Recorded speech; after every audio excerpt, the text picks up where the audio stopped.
direct dans 5 secondes. 5, 4, 3, 2, 1, 0. Assalamu alaikum, bonjour et bienvenue à tous. J'espère sincèrement que vous allez tous bien. Bienvenue à tous et à toutes dans ce nouvel épisode de la série Un seul message. Comme vous le savez tous, la religion comporte un certain nombre de règles et d'enseignements. Et pourtant, parmi toutes ces notions existantes, eh bien, il existe un sujet. Un sujet qui est plus important que l'ensemble des autres. Et pourtant, paradoxalement, il s'agit d'un sujet qui est souvent négligé, souvent pris à la légère, souvent bafoué, voire même contredit. Et pourtant, il s'agit du droit d'Allah sur ses serviteurs. Il s'agit du but de la création. C'est la raison même pour laquelle Allah a mandaté et suscité l'ensemble de ses prophètes et ses messagers. Il s'agit donc là du message de Moïse, de Jésus et du prophète Mohammed, que la paix divine soit sur les trois. Et ce sujet, ce thème, c'est le monothéisme. Je vous propose donc maintenant de voyager à travers l'histoire pour consulter les Écritures dans les anciennes révélations. Première destination, la Torah, puis ensuite l'Évangile et pour finir le Coran, Inch'Allah. Commençons par la Torah. Donc très rapidement, la Torah, c'est une révélation qu'Allah a donnée au prophète Moïse, que la paix divine soit sur lui. Eh bien, regardez attentivement ici. Lorsqu'on va observer dans le livre d'Exode, eh bien, on va y retrouver les célèbres 10 commandements. Alors, à savoir l'interdiction du polythéisme, un petit peu plus bas, l'interdiction des représentations, un petit peu plus bas, l'observation du jour du repos, l'interdiction du vol, l'interdiction de l'adultère, etc., le respect du droit des parents, etc., etc. Mais si vous regardez attentivement, si vous observez bien, vous allez voir qu'en première position, en tête de liste, eh bien, qu'est-ce qu'on va y retrouver? Eh bien, tout simplement, l'interdiction formelle, définitive et capitale d'adorer une autre divinité en dehors d'Allah. Donc, c'est-à-dire, en d'autres termes, que la chose la plus importante en termes de religion, la chose la plus importante au sein même des textes de la Torah, eh bien, c'est le monothéisme, c'est l'unicité divine. Le fait, justement, de ne pas associer qui que ce soit ou quoi que ce soit à Allah, subhanahu wa ta'ala.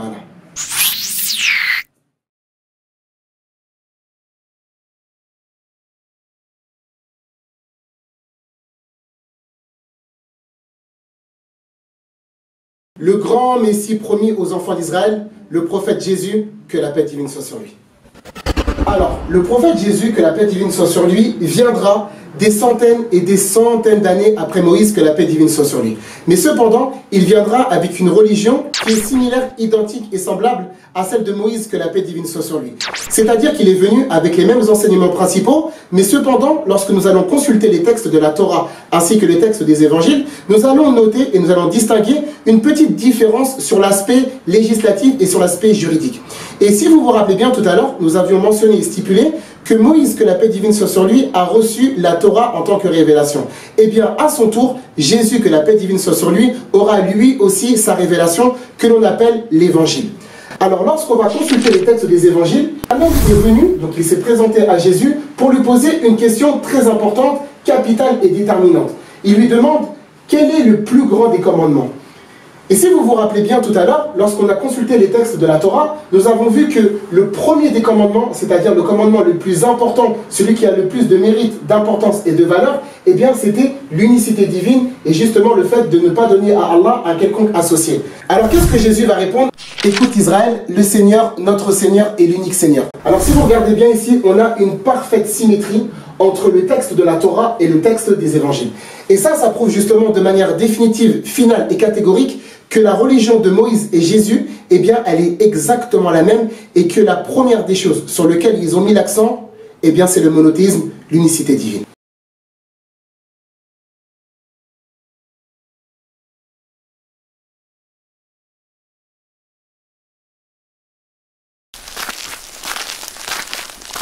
Le prophète Mohammed, sallallahu alayhi wa sallam, envoyé dans le désert d'Arabie, toujours avec le même message principal, le message du monothéisme, celui de l'unicité.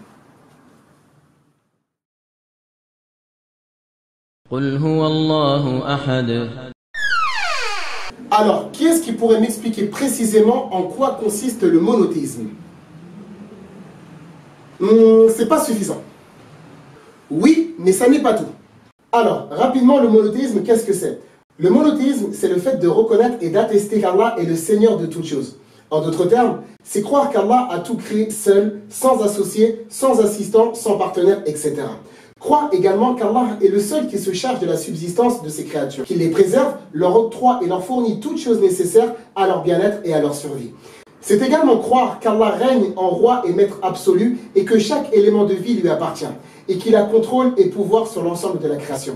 Croire également qu'Allah donne la vie et la mort et qu'il ressuscitera l'ensemble de l'humanité le jour du jugement dernier. L'être suprême qui possède les noms les plus beaux et les attributs les plus parfaits, le paroxysme ultime de la splendeur et de la perfection, Allah subhanahu wa ta'ala. Et c'est pour cette raison principalement que l'ensemble des prophètes et messagers ont été envoyés par Allah. Et c'est ce grand sujet que nous allons vous proposer d'étudier ensemble à travers les prochains épisodes. J'espère que cette vidéo vous aura été utile, profitable et bénéfique. Barakallahu fikum. Wassalamu alaikum.